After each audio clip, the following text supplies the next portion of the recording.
Hello friend, welcome in home nursing academy. मैं अनिल कांटीवाला आपका बहुत बहुत स्वागत करता हूं। आज हम देखेंगे स्टेरिलाइजेशन और डिसइंफेक्शन के बारे में। ये टॉपिक एग्जाम के हिसाब से बहुत ज़्यादा इंपॉर्टेंट है। अगर आपने पीछे के जितने भी पेपर देखे होंगे तो उसमें से स्टेरिलाइजेशन और डिसइंफेक्शन का कम से कम एक या दो क्वेश्चन तो आपको जरूर मिला होगा। ठीक है, एग्जाम के हिसाब से बहुत ही इंपॉर्टेंट टॉपिक है। क्वेश्चन कहाँ से बनेंगे वो हम आपको बताएंगे। ठीक है, तो ये वीडियो आपके लिए बहुत ज़्यादा इंपॉर्टेंट रहेगा, तो क्लास को आपको शुरू से लेकर एंड तक आपको पूरा देखना है।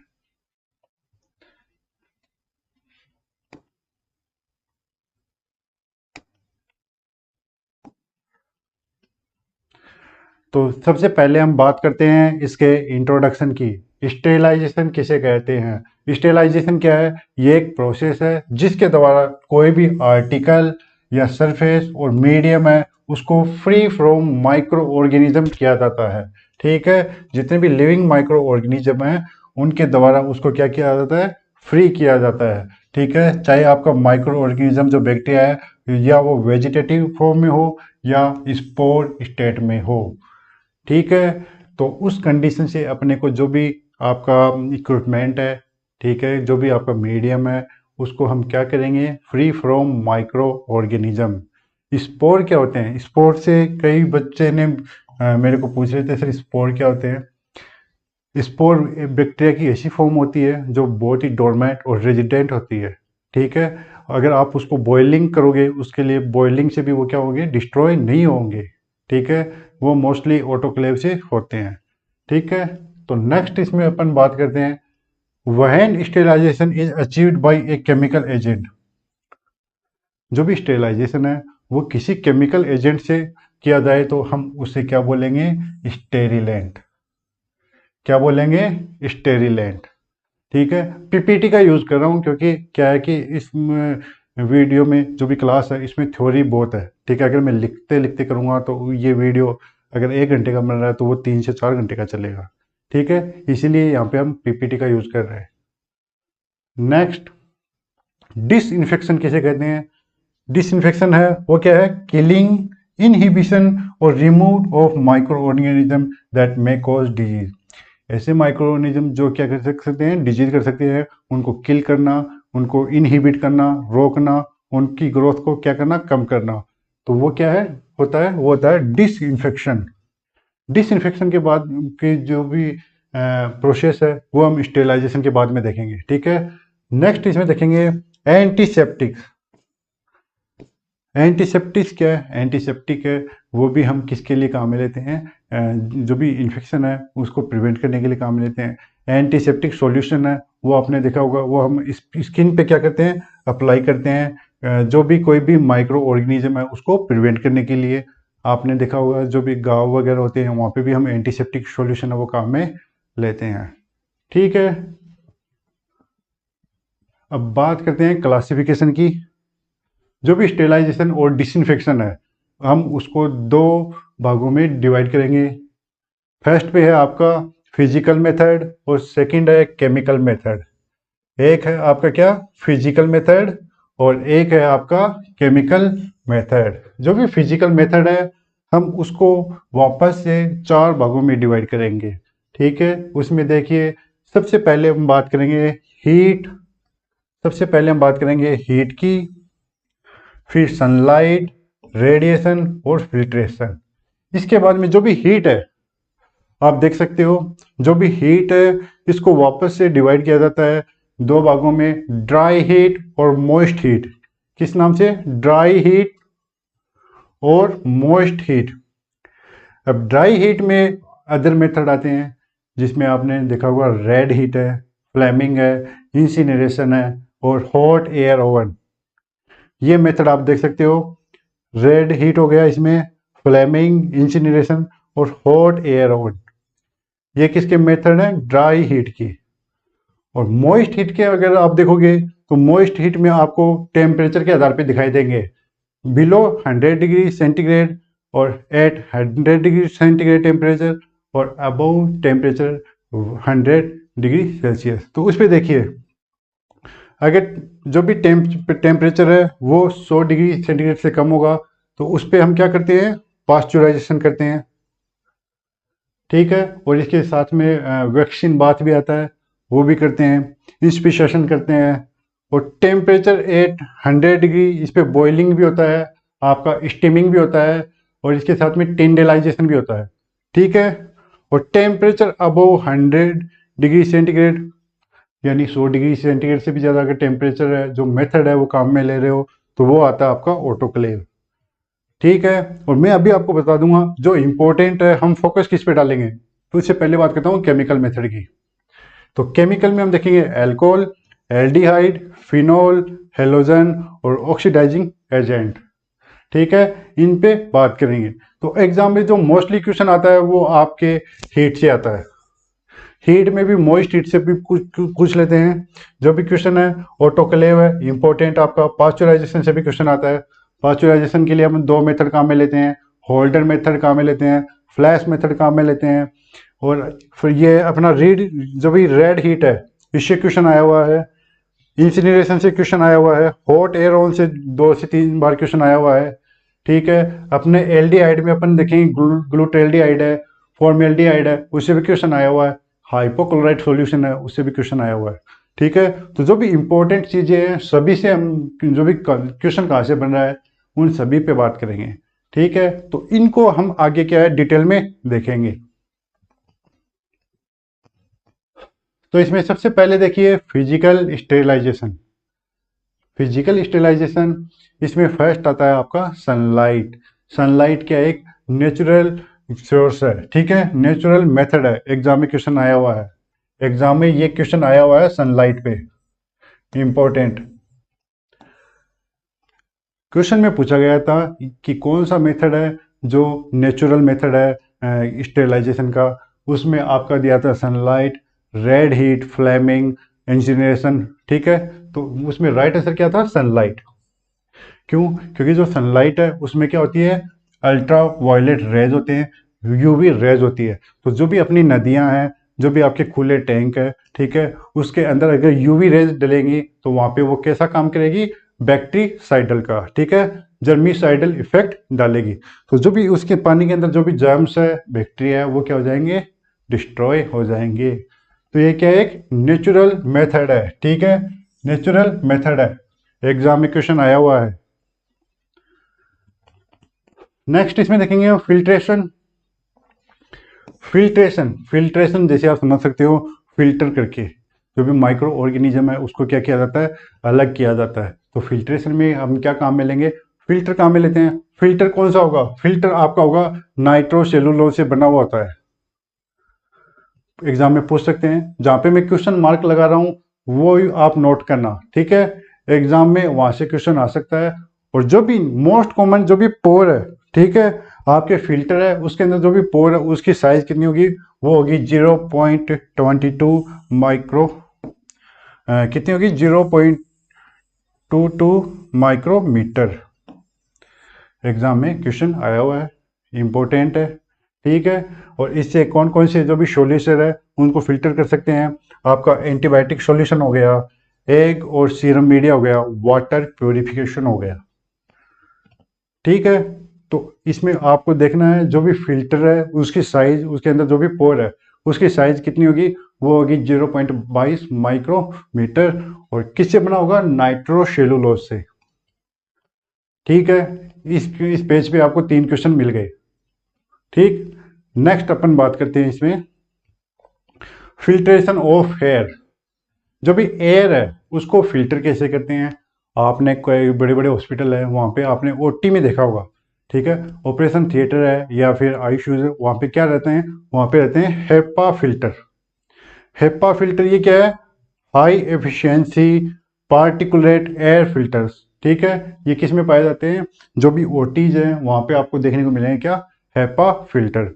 ठीक है, और वो क्या करते हैं, जो भी एयर है उसको क्या करते हैं, उसको फिल्टर करने का काम करते हैं। लगभग इनकी एफिशिएंसी क्या होती है, जो भी 99.97% और भी जो भी माइक्रो ऑर्गेनिज्म वो पार्टिकल है, ठीक है, 0.3 माइक्रोमीटर से ज़्यादा के, तो उनको क्या कर देते हैं, नष्ट कर देते हैं। ठीक है, मैं बात कर रहा हूँ हेपा फिल्टर की, हाई एफिशिएंसी पार्टिकुलेट फिल्टर।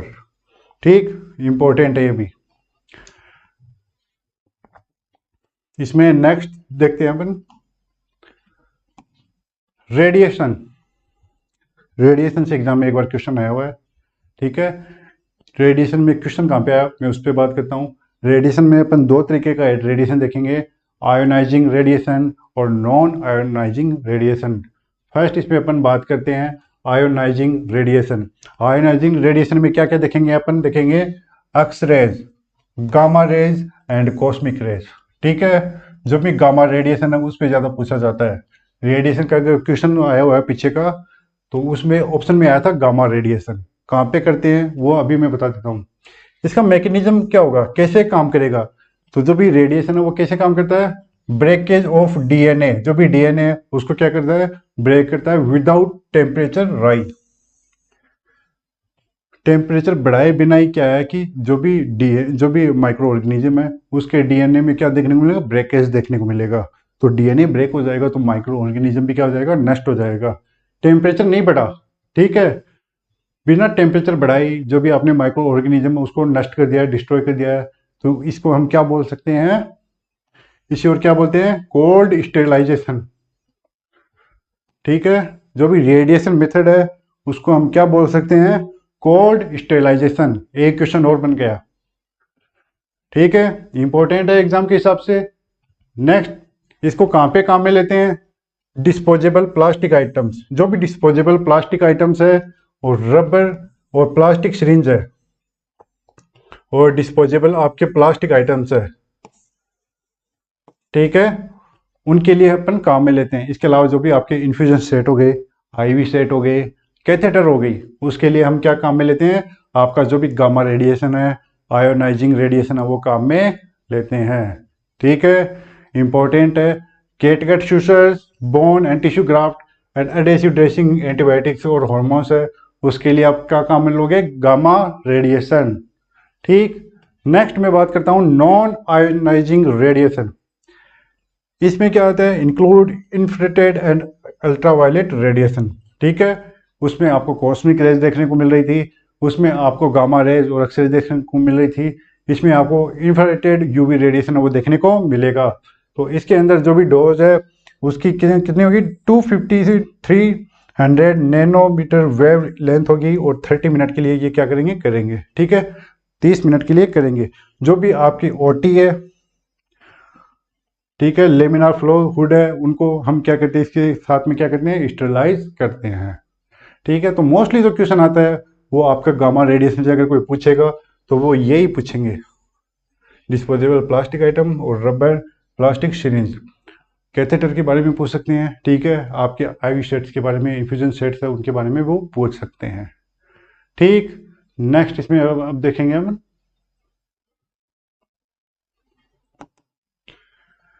इसमें नेक्स्ट देखिए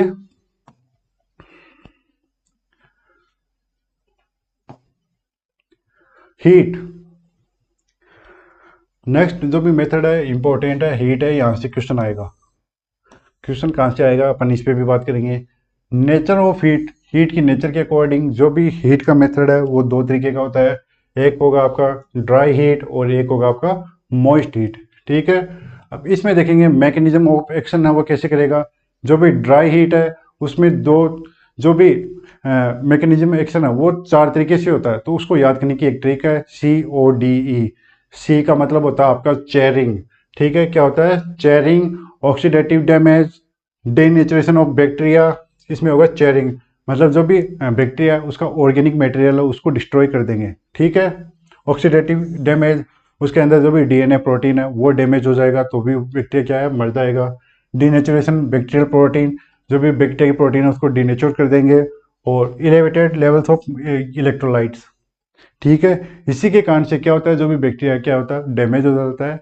अगर टेम्परेचर बढ़ेगा तो बैक्टीरिया है उसके अंदर का ऑर्गेनिक मटेरियल है, डीएनए और उसका जो भी प्रोटीन है वो क्या हो जाएगी, नष्ट हो जाएगी, ठीक है। उसके कारण से क्या है, बैक्टीरिया डिस्ट्रॉय हो जाएगा, ठीक है। ये मैकेनिज्म एक्शन है किसके, ड्राई हीट के।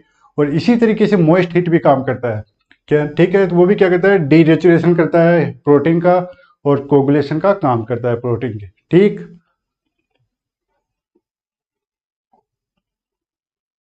अब अपन बात करेंगे मेथड ऑफ ड्राई हीट। जो भी ड्राई हीट है उसके अपन मेथड की बात करेंगे। तो इसमें सबसे पहले आता है आपका रेड हीट, कौन सा मेथड है?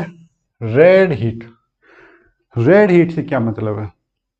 आपका जो भी इनोकुलेटिंग वायर्स है उसको क्या कहते हैं, जो भी बूंसन बर्नर है, ठीक है, उसके अंदर उसको क्या कहते हैं, गर्म किया जाता है। तब तक गर्म किया जाता है जब तक कि वो एकदम से लाल रंग का ना हो जाए, ठीक है।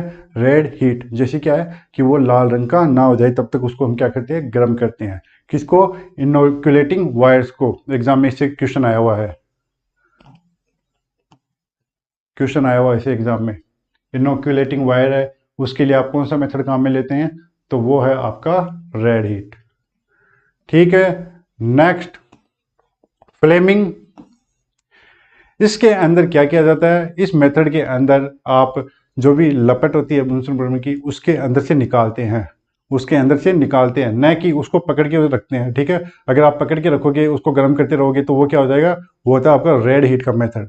उसके क्या, बस यहाँ पे क्या करना है, आपको जो भी फ्लेम है उसके अंदर से ही निकालना है, विदाउट एनी रेड हीटिंग। समझ गए? तो ये कौन सा मेथड है? ये है फ्लेमिंग। और इससे आप जो भी टेस्ट ट्यूब है उसका ऊपर का जो माउथ का सिरा है उसको क्या करोगे, स्टेरलाइज करोगे। कॉटन वुड वॉल्स है, प्लग्स है, उसको आप क्या करोगे, स्टेरलाइज करोगे। समझ गए? ये है आपका फ्लेमिंग। अब नेक्स्ट अपन बात करते हैं इंसिनरेशन। वेरी वेरी इंपॉर्टेंट है। इंसिनरेशन एक एक्सीलेंट मेथड है रैपिड डिस्ट्रॉइंग मटेरियल। जो भी मटेरियल है उसको डिस्ट्रॉय करने का ये क्या है, एक रैपिड मेथड है। जैसे आप नाम से पता कर सकते हो, इंसिनरेशन। इंसिनरेशन क्या करता है, ये जो भी आपने देखेंगे जो भी बड़े बड़े इंसिनरेटर होते हैं उसके अंदर जो भी डेड बॉडीज है, आपके जो भी ह्यूमन एनाटॉमिकल ऑर्गन्स है, या आपका जो भी कोई भी लिनन का सामान है, ठीक है, आपकी जो भी बैंडेजिंग है, उनको भी क्या किया जाता है, उनको उसके अंदर डिस्ट्रॉय किया जाता है, ठीक है, जलाया जाता है। वो किसके अंदर? इंसिनरेटर होते हैं, बड़े बड़े इंसिनरेटर होते हैं। इसमें देखिए सोइल ड्रेसिंग, एनिमल्स और कर्सेस, बेडिंग, पैथोलॉजिकल मटेरियल, इनको क्या किया जाता है, इसके अंदर डिस्पोज किया जाता है, ठीक है। इंसिनरेशन के अंदर इंपॉर्टेंट है, एग्जाम में क्वेश्चन आया हुआ है। बायोमेडिकल वेस्ट मैनेजमेंट भी पढ़ा होगा, तो उसमें भी इसके बारे में बहुत बार जिक्र हुआ है। अब ये काम किस पे करता है? ये करता है high temperature and dry oxidation method पे। किस पे काम करता है? High temperature and dry oxidation method पे। क्वेश्चन आया हुआ है इस पे भी, एग्जाम में क्वेश्चन आया हुआ है। जो भी आपका इंसिनरेशन है किस पे काम करता है? हाई टेम्परेचर और ड्राई ऑक्सीडेशन।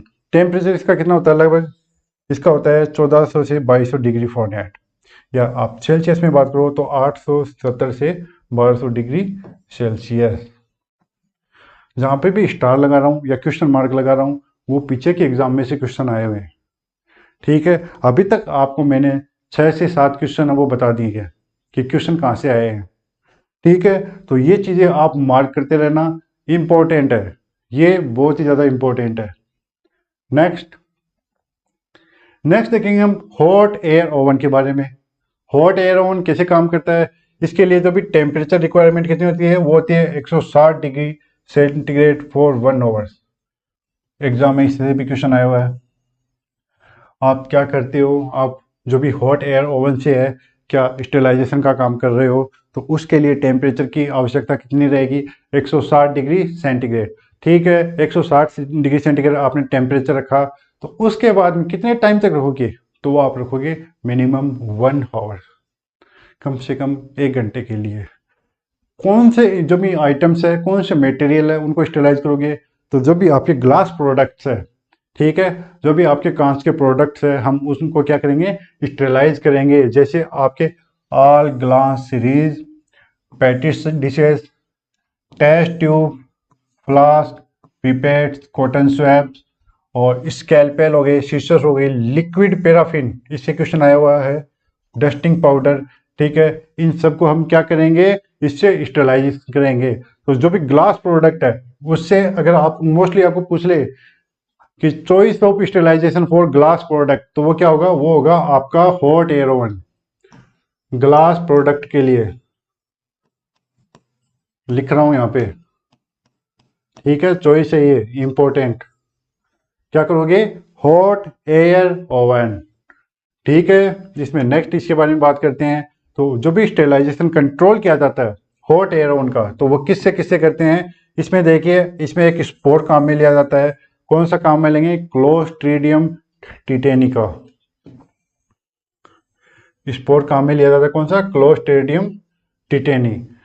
ठीक है। और ये ड्राई जो भी एफिशिएंसी है उसके टेस्ट के लिए ये इसमें हम क्या करते हैं? क्लोस्ट्रीडियम टिटेनिया वो काम में लेते हैं। ब्राउन्स ट्यूब, ब्राउन्स ट्यूब है, इसको भी काम में लिया जाता है। किस तरीके की क्या ट्यूब में, मैं अभी इसके बारे में थोड़ा बता देता हूँ आपको। ऐसे ही देखिए, एक क्या है, इसमें टेस्ट ट्यूब है वो ली जाती है, उसके अंदर ऐसे रेड और या फिर आपको येलो कलर का ऐसे एक फ्लूइड देखने को मिलेगा। ये मैं किसकी बात कर रहा हूँ? ब्राउन्स ट्यूब की। ब्राउन्स ट्यूब है। जब भी आप स्टेलाइजेशन करोगे किसका? ग्लास प्रोडक्ट का, या फिर आप लिक्विड पैराफिन का कर रहे हो, डस्टिंग पाउडर का कर रहे हो, ठीक है, उस टाइम पे आपको ये वाली जो भी टेस्ट ट्यूब है आपको किस में रखोगे? जो भी हॉट एयर ओवन है उसमें रखोगे। अगर आपका टेम्परेचर रहा 160 डिग्री रहा 1 घंटे के लिए, फॉर 1 आवर, ठीक है, तो क्या होगा? तो बताइए क्या होगा? जो भी इसका कलर है, तो जो भी इसका कलर है वो कैसा हो जाएगा? ग्रीन कलर का हो जाएगा। इस तरीके का इसका क्या हो जाएगा? कलर हो जाएगा। अगर इस तरीके का कलर हो गया, इसका कलर चेंज हो गया, तो इसका मतलब आपने जो भी स्टेलाइजेशन किया है वो क्या है? सही है। ये स्टेलाइजेशन आपका क्या है? सही है। अगर कलर चेंज हो गया तो आपका स्टेलाइजेशन क्या हुआ है? सही तरीके से स्टेलाइजेशन हो गया है। ठीक है। ये क्या है? ये है ब्राउन्स ट्यूब। ठीक है। और आप देख सकते हो एग्जाम में अगर क्वेश्चन पूछ ले, इमेज बेस पे भी पूछ ले, ये क्या है? ये है आपका हॉट एयर ओवन। ये क्या है? आपका hot air oven. Glass products है वो करते हैं इससे मेनली, अगर आप एग्जाम में क्वेश्चन आ जाए तो उस पर क्या होगा? ग्लास प्रोडक्ट है उनको स्टेरलाइज किया जाता है। ठीक है। नेक्स्ट अपन चलते हैं मॉइस्ट हीट स्टेलाइजेशन। इंपॉर्टेंट है। अब मॉइस्ट हीट जो भी स्टेलाइजेशन है उनसे कौन से मेथड हो गए? Temperature below 100 degree centigrade. ठीक है। जो भी टेम्परेचर है वो कितने से कम है? इस 100 डिग्री सेंटीग्रेड से। अगर जो भी टेम्परेचर कम हो तो उससे कौन सा स्टेलाइजेशन करेंगे, उस पर अपन बात करेंगे। तो इसमें सबसे पहला आता है आपका इंपॉर्टेंट पास्चुराइजेशन। पास्चुराइजेशन हम अपन किसका करेंगे? मिल्क का।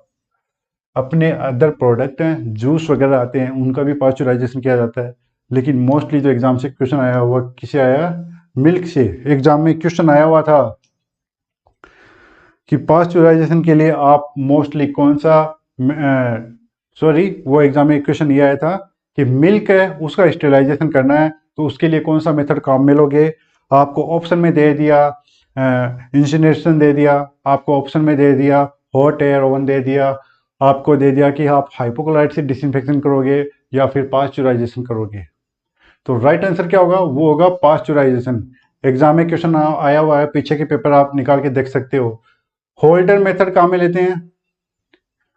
जो भी आपका मिल्क है उसको 63 डिग्री सेंटीग्रेड पे क्या किया जाता है? गर्म किया जाता है 30 मिनट के लिए। ठीक है। और फ्लास्क मेथड है, इससे इसको भी एग्जाम में पूछा गया है।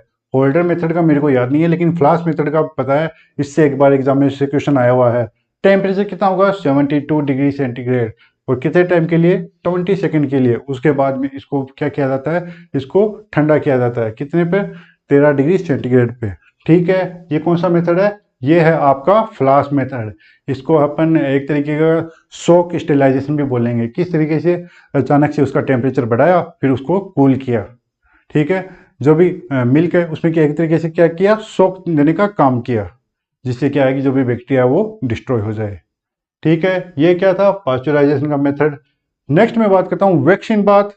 वैक्सीन बाथ में जो भी अपन डिसइंफेक्शन से कौन से करेंगे? सीरम और वैक्सीन है उसका डिसइंफेक्शन करेंगे। टेम्परेचर कितना होगा? 60 डिग्री सेंटीग्रेड होगा, और वो भी 1 आवर के लिए।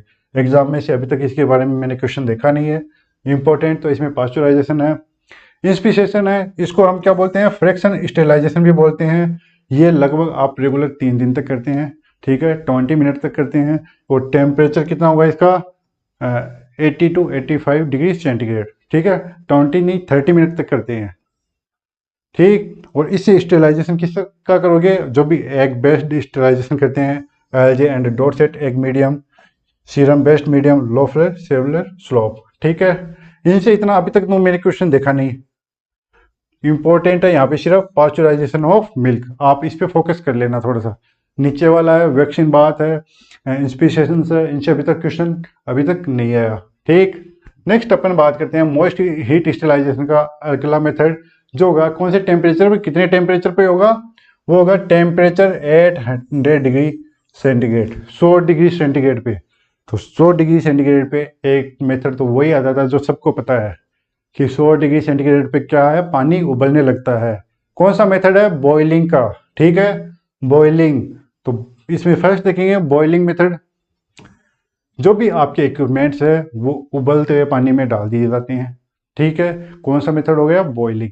बॉइलिंग से इक्विपमेंट है वो आप क्या कर सकते हो, स्टेरलाइज कर सकते हो। स्टेरलाइज तो कर लोगे लेकिन आपके जो भी वेजिटेटिव बैक्टीरिया वो डिस्ट्रॉय हो जाएंगे, लेकिन जो भी स्पोर्स है वो उसमें डिस्ट्रॉय नहीं होते। ठीक है, स्पोर्स है वो डिस्ट्रॉय नहीं होते। मैंने बताया था स्पोर्स क्या है, बैक्टीरिया की ऐसी फॉर्म जो इतनी जल्दी मतलब डिस्ट्रॉय नहीं होती, वो रेजिडेंट होती है, डॉर्मेंट होती है। ठीक है, हिंदी में बोलते हैं तो क्या बोलते हैं, सुसुप्त। ठीक है, तो वो क्या है कि बहुत ही कठोर होती है और वो इतनी जल्दी नहीं मरती। स्पोर्स आप इसी तरीके से समझ लीजिए। नॉर्मली बताऊं तो स्पोर पे क्या होता है कि आपको 3 या 4 तरह की कोटिंग दिखाई देगी। ऊपर ऊपर आपको दिखाई देगी एक्जोस्पोरियम, फिर आपको कोर दिखाई देगी, फिर उसमें कॉर्टेक्स, फिर कोर दिखाई देगा। ठीक है, समझ गए। इसके डिटेल में कभी बताऊंगा मैं जब स्पोर पे बात करूंगा। तो बॉइलिंग से अगर डिस्ट्रॉय नहीं होते तो उसके बाद में अपन आगे क्या करेंगे, टेम्परेचर अबव 100 डिग्री सेंटीग्रेड वो अपन ऑटोक्लेव में देखेंगे। अभी बाकी के मेथड है उन पे बात करते हैं। तो इसमें नेक्स्ट आ गया आपका स्टीमिंग। 100 डिग्री सेंटीग्रेड पे करेंगे स्टीमिंग 90 मिनट्स के लिए। ठीक है, वेजिटेटिव जो भी बैक्टीरिया वो डिस्ट्रॉय हो जाएंगे लेकिन स्पोर इसमें भी डिस्ट्रॉय नहीं होंगे। नेक्स्ट बात करते हैं टिंडेलाइजेशन, इंटरमीडिएट और स्टेलाइजेशन। ठीक है, ये भी अपन 100 डिग्री सेंटीग्रेड पे करते हैं 20 मिनट फॉर 3 कॉन्जिकेटिव डेज के लिए। टिंडेलाइजेशन इस पे भी क्वेश्चन आने का कम ही चांस है। स्टेलाइज किसको करोगे, जिलेटिन एंड एग को, सीरम शुगर कंटेनिंग मीडिया को। ठीक है, और जो भी वेजिटेटिव बैक्टीरिया है उनको तो डिस्ट्रॉय कर सकता है, और इसके अंदर एबिलिटी है स्पोर्स को भी डिस्ट्रॉय करने की। किसको, स्पोर्स को भी, टिंडेलाइजेशन की सहायता से। ठीक है, क्वेश्चन या इसमें से कम ही आने के चांस है, अगर से एक बार क्वेश्चन आया हुआ तो वो टिंडेलाइजेशन से आया हुआ है। नेक्स्ट अपन बात करते हैं अब अपना इंपॉर्टेंट मॉइस्ट हीट का, जो भी थर्ड मेथड है, टेम्परेचर अबव 100 डिग्री सेंटीग्रेड। और उसमें अपन बात करेंगे किसकी, ऑटोक्लेव की। Very very important. ऑटोक्लेव से आपको लगभग आज तक 8 या 10 बार क्वेश्चन तो मिल गया होगा एग्जाम में। अगर आपने खुद ने एग्जाम दिए तो 8 से 10 बार आपने ऑटोक्लेव का क्वेश्चन है वो एग्जाम में देख लिया होगा। सबसे पहले बात करते हैं ऑटोक्लेव क्या है, स्टीम स्टेलाइजेशन है।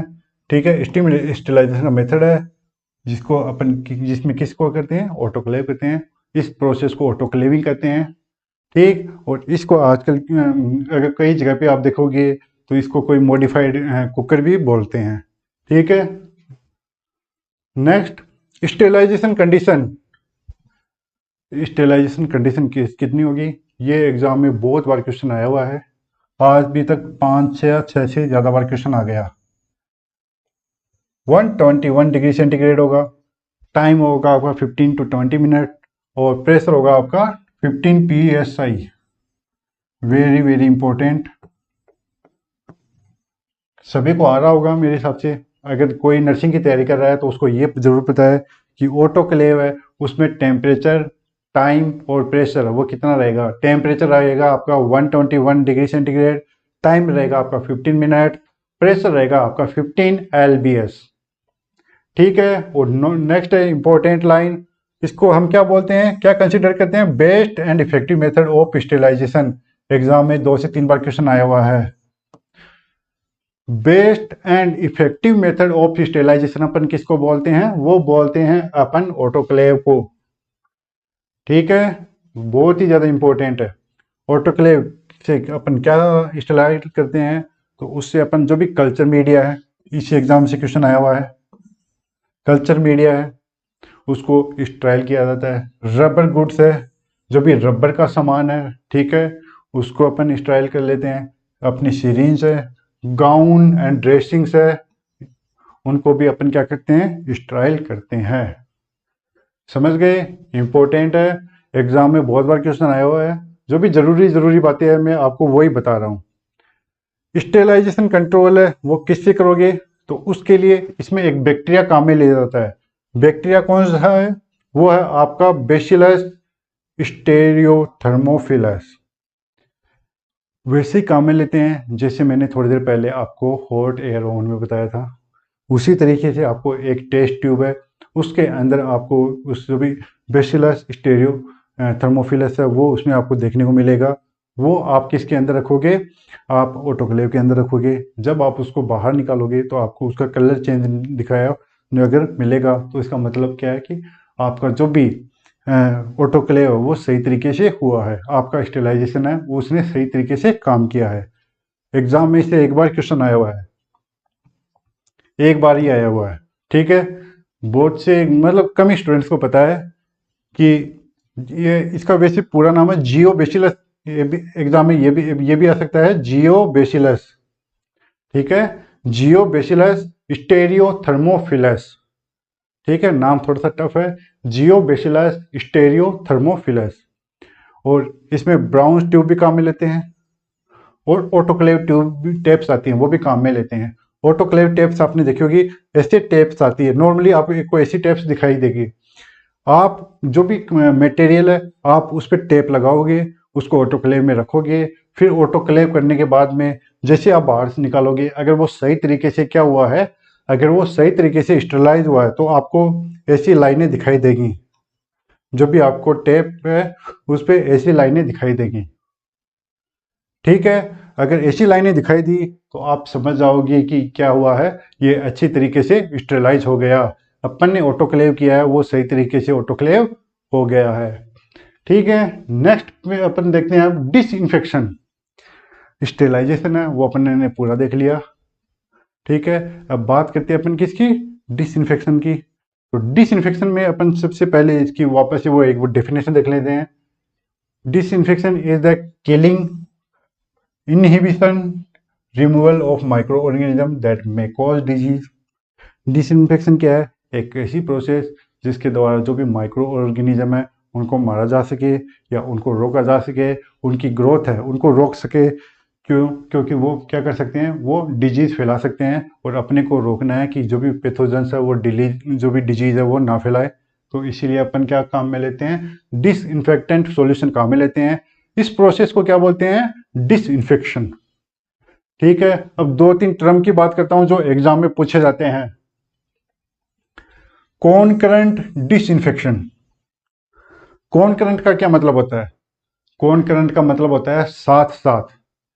पेशेंट आपका हॉस्पिटल में है, उसने कोई भी काम किया, तो उस टाइम पे अगर आप उसकी चीज़ों को जो भी डिसइंफेक्टेंट कर रहे हैं तो वो क्या होता है, कॉनकरेंट डिसइंफेक्शन। पेशेंट के हॉस्पिटल में रहते उसके सिक्रेशन व यूज्ड इक्विपमेंट को डिसइंफेक्टेड करना, ये क्या है, ये होता है आपका कॉनकरेंट डिसइंफेक्शन। एक होता है आपका टर्मिनल डिसइंफेक्शन।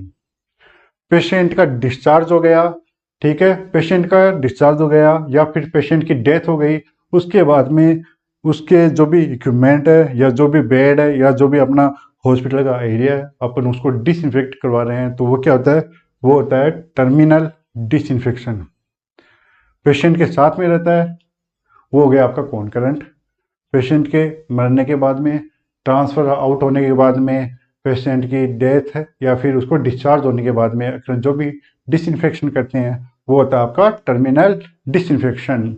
एक डिसइंफेक्शन और होता है, वो पेशेंट के आने से पहले या पेशेंट से पहले से ही करते हैं, उसको क्या बोलते हैं, प्रीकरेंट प्रोफिलेक्टिक डिसइंफेक्शन, ठीक है। डिजीज को रोकने से पहले ही जो भी आर्टिकल है उनको क्या किया जाता है, डिसइंफेक्टेंट किया जाता है।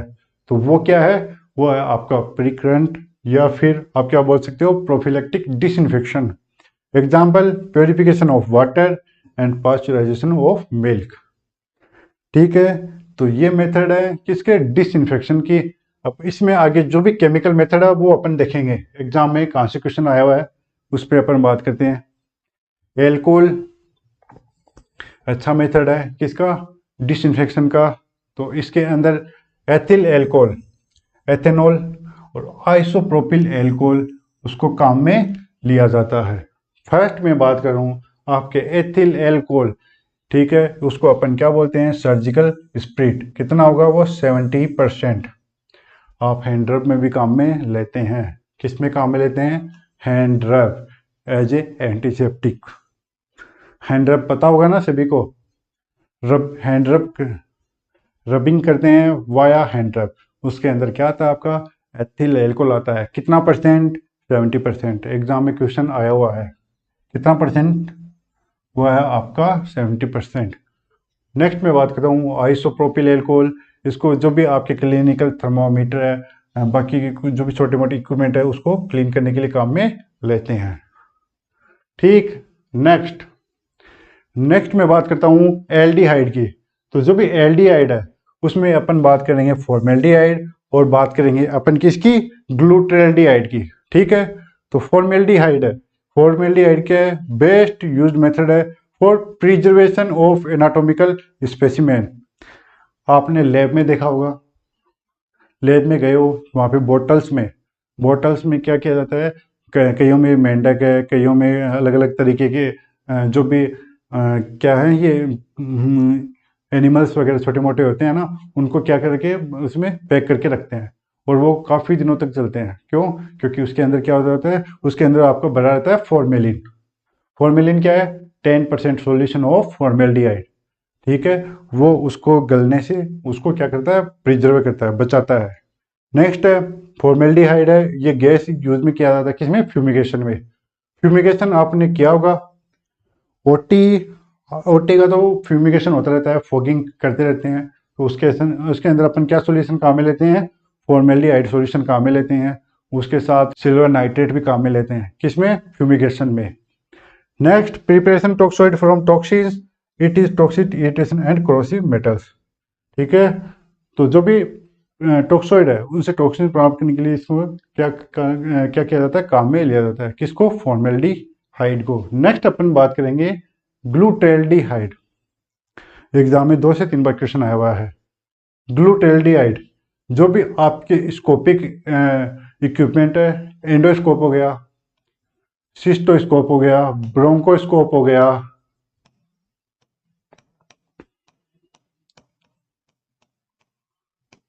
ठीक है, और भी आपके जो भी स्कोपिक इंस्ट्रूमेंट है उसको बेस्ट स्टेलाइज किससे करते हैं, ग्लूटैल्डिहाइड से करते हैं। ठीक है, ग्लूटैल्डिहाइड से करते हैं। और इसका एक सॉल्यूशन हो जाता है कौन सा, 2% सिडेक्स।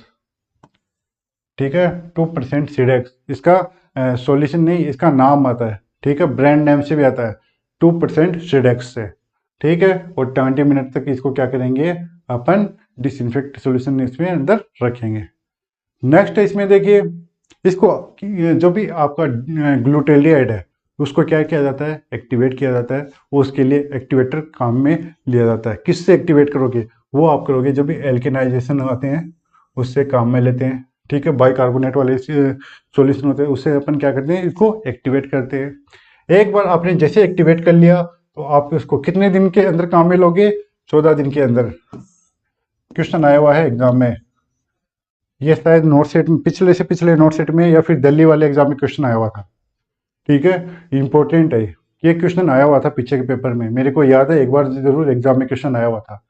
कई जगह पे आपको देखने को मिलेगा 21 डेज, कई जगह पे 21 दिन देखने को मिलेगा, लेकिन वो डिपेंड करता है सॉल्यूशन पे कि वो सॉल्यूशन है तो वो कौन से किसी कंपनी में बनाया। अलग अलग कंपनी अलग अलग बताती है कि ये 21 दिन चलेगा, कुछ सॉल्यूशन 28 दिन भी चलते हैं। अगर आपने ग्लूटेल्डिहाइड का बॉक्स देखा होगा तो कईयों के पीछे 14 दिन भी लिखा होता है, कईयों के पीछे 21 दिन और कईयों के पीछे 28 दिन भी लिखा होता है। ठीक है, तो जो भी अगर आप मानोगे तो वो मोस्टली मानेंगे अपन कितना, 14 डेज एग्जाम के हिसाब से। लेकिन अलग अलग ब्रांड होते हैं, वो अपनी अलग अलग उसका टाइम पीरियड बताते हैं, अलग अलग उनकी लाइफ है वो बताते हैं। ठीक है, नेक्स्ट अपन बात करेंगे फिनोलिक कंपाउंड। फिनोलिक कंपाउंड में फिनोलिक एज ए डिसइंफेक्टेंट में आप क्या कौन कौन से आते हैं, इसमें आ गया क्रिस्टोल आ गया, आपका ये जेनोल आ गया, लाइजोल आ गया। ठीक है, क्रिस्टोल है या जो भी आपके शार्प इक्विपमेंट है अपन उसको स्टेलाइज करते हैं किससे, क्रिस्टोल से। लाइजोल से ये क्या है, फ्लोर क्लीनर के लिए काम में लेते हैं। ये तो हो गए आपके एज ए डिसइंफेक्टेंट। अब मैं बात करूं as a antiseptic. As a antiseptic में आपको देखने को मिलेगा क्लोरहेक्सिडिन।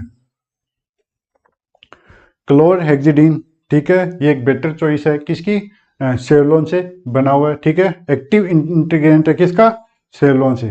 ठीक है, और एक आता है आपका क्लोरोजिनेलोल। ठीक है, ये भी एक्टिव इंग्रेडिएंट है किसका, डेटॉल का। क्लोरहेक्सिडिन आपने देखा होगा मोस्टली आपको जो भी एथिल एल्कोहल है उसके साथ में आपको क्लोरहेक्सिडिन या आइसोप्रोपिल एल्कोहल के साथ में आपको क्लोरहेक्सिडिन है वो देखने को मिलता है हैंड में। आजकल जो भी हैंड आ रहे हैं हॉस्पिटल में उसमें मोस्टली आपको क्लोरहेक्सिडिन है वो तो देखने को मिलेगा। ठीक, नेक्स्ट नेक्स्ट अपन बात करते हैं हेलोजन। हेलोजन में दो चीज देखने को मिलेंगे, आयोडीन और प्लस में आपको देखने को मिलेगा क्लोरीन सबस्टेंस। आयोडीन है, ये भी क्या काम करता है, एंटीसेप्टिक सॉल्यूशन का काम करता है। इसमें आपका जो भी टिंक्चर आयोडीन सॉल्यूशन हो गया। ठीक है, और इसमें एक चीज और आती है, कौन सी, आपकी बिटाडीन। वो भी क्या है, वो क्या है, पोविडोन आयोडीन। ठीक है, वो भी इसी के अंदर आती है। ठीक है, नेक्स्ट मैं बात करूं क्लोरीन, तो ये भी क्या है, most commonly use disinfected solution है। म्यूनिसिपल वाटर सप्लाईज है एंड स्विमिंग पूल है। तो स्विमिंग पूल का तो आपने पता होगा, स्विमिंग पूल क्लीनिंग में या उसको स्टेलाइजेशन में क्या काम में लेते हैं, क्लोरीन। ठीक है, कभी भी आप किसी के अगर आपके जानकारी में स्विमिंग पूल है या फिर आप वाटर पार्क वहाँ पे जाके देखोगे तो वहाँ पे भी पानी के अंदर क्लोरीन है वो डाली जाती है। ठीक है, उसको क्लीन करने के लिए, साफ करने के लिए। तभी तो आप देखोगे कि जो भी वाटर पार्क है उसके अंदर इतनी भीड़ जाती है फिर भी वो वहाँ का पानी है वो साफ दिखाई देता है, नीला नीला दिखाई देता है। उसका कारण यही है कि उसके अंदर क्या है, उसके अंदर भारी मात्रा में क्लोरीन डाली जाती है। ठीक, नेक्स्ट अपन इसमें देखेंगे अब जो भी क्लोरीन कंपाउंड है वो आपको किसी चीज में अवेलेबल मिलेंगे, क्लोरीन गैस में देखने को मिलेंगे, सोडियम हाइपोक्लोराइट और कैल्शियम हाइपोक्लोराइट। कैल्शियम हाइपोक्लोराइट ये क्या है, ब्लीचिंग पाउडर, पानी को साफ करने में काम में लेते हैं, क्या आपका ब्लीचिंग पाउडर। नेक्स्ट में बात करूं सोडियम हाइपोक्लोराइट, एग्जाम से क्वेश्चन आता है इसे। जो भी HI वाले पेशेंट है, HbS-Ag वाले पेशेंट है, HE वाले पेशेंट है, ठीक है, उनका जो भी सामान है, उनका जो भी लिनन का सामान है, उनको अपन किससे डिसइंफेक्टेंट करते हैं, किससे करेंगे, सोडियम हाइपोक्लोराइट से। और अभी अगर एग्जाम में क्वेश्चन आ जाए कोविड-19 के टाइम पे जो भी क्लीनिंग है वो किससे की जा रही थी, किससे कर रहे थे, वो कर रहे थे अपन सोडियम हाइपोक्लोराइट से। ठीक है, और नेक्स्ट हॉस्पिटल में अगर बॉडी फ्लूइड स्पिल मैनेजमेंट हो, अगर हॉस्पिटल में कोई भी बॉडी फ्लूइड है स्पिल हो जाए, ब्लड स्पिल हो गया, ठीक है, तो उसका मैनेजमेंट अपन किससे करते हैं, हाइपोक्लोराइट से। ठीक है, बॉडी फ्लूइड स्पिल मैनेजमेंट में कौन सा सॉल्यूशन काम में लेते हैं, तो वो क्या काम में लेंगे, वो अपन काम में लेंगे सोडियम हाइपोक्लोराइट। हर एक बात बहुत ज़्यादा इंपॉर्टेंट है जो हमने इसमें डिस्कस की है। ठीक है, नेक्स्ट इसमें देखेंगे अपन प्लाज्मा स्टेलाइजेशन। प्लाज्मा स्टेलाइजेशन में इसमें एक्टिव एजेंट क्या होगा, आपका हाइड्रोजन पेरोक्साइड होगा और पैराएसिटिक एसिड होगा। बेस्ट फॉर किसी के होगा, ये होगा heat labile surgical instrument as low temperature maintain by, इसका जो भी टेम्परेचर है वो कितने से कम होगा, 50 डिग्री सेंटीग्रेड से कम देखने को आपको मिलेगा। स्टेलाइजेशन कंट्रोल के लिए अपन क्या काम में लेंगे, जियोबैसिलस स्टेरियोथर्मोफिलस, ये काम पे बात की थी ऑटोक्लेव में। ठीक है, इसके बारे में जितना डिटेल में नहीं जाऊंगा क्योंकि एग्जाम में से इसमें से क्वेश्चन आपको नहीं देखने को मिलेगा। Oxidising agent H2O2 hydrogen peroxide का बारे में आपको पता होगा, ड्रेसिंग करते हैं, घाव को साफ करने के लिए काम में लेते हैं। ठीक है, कॉन्टेक्ट लेस है उसको क्लीनिंग में काम में लेते हैं।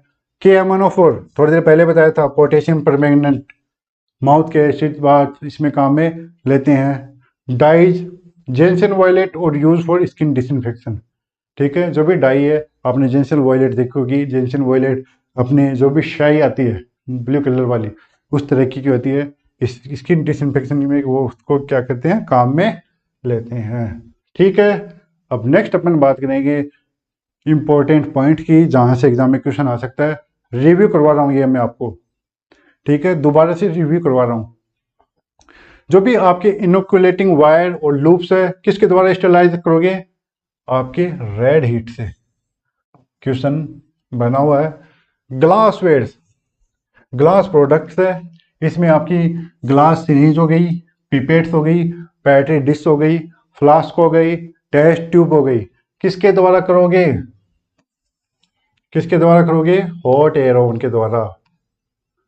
ठीक है, टेम्परेचर कितना होगा? 160 डिग्री सेंटीग्रेड, मिनिमम 1 आवर तक, 1 घंटे तक।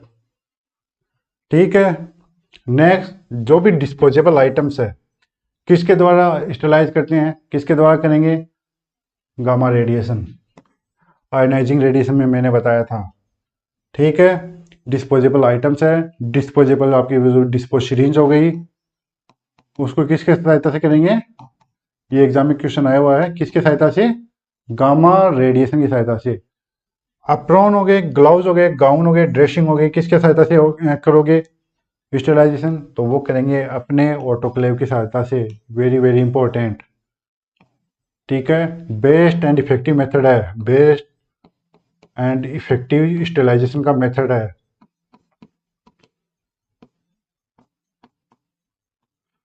टाइम कितना रहता है इसके लिए? पहले मैं बता दूं, टेम्परेचर रहेगा, कितना रहेगा? 121 degree Celsius, 121 degree Celsius. 15 LBS का इसका प्रेशर रहेगा। प्रेशर कितना रहेगा? 15 LBS। और टाइम पीरियड कितना होगा? 15 मिनट। ठीक है, नेक्स्ट मैं बात करूँ अपने एंडोस्कोप और ईटी ट्यूब, किसकी सहायता से करोगे आप इसको स्टेलाइज?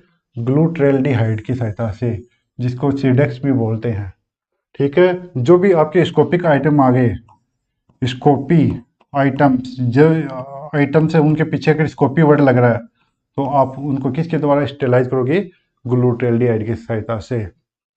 शार्प इंस्ट्रूमेंट को अपन जो भी क्रिस्टल सॉल्यूशन आता है उससे कर लेते हैं। ऑपरेशन थिएटर है, फ्यूमिगेशन करते हैं उसका यूवी रेज के द्वारा। ठीक है, फ्यूमिगेशन किसकी सहायता से करोगे? फ्यूमिगेशन किससे करते हैं? अभी बताया था मैंने, फॉर्मेल्डिहाइड से करते हैं, फॉर्मेल्डिहाइड से करते हैं। और AgNO3 आता है, सिल्वर नाइट्रेट नाइट्रेट होता है, उसकी सहायता से करते हैं। सेमी शील्ड सॉल्यूशन होता है।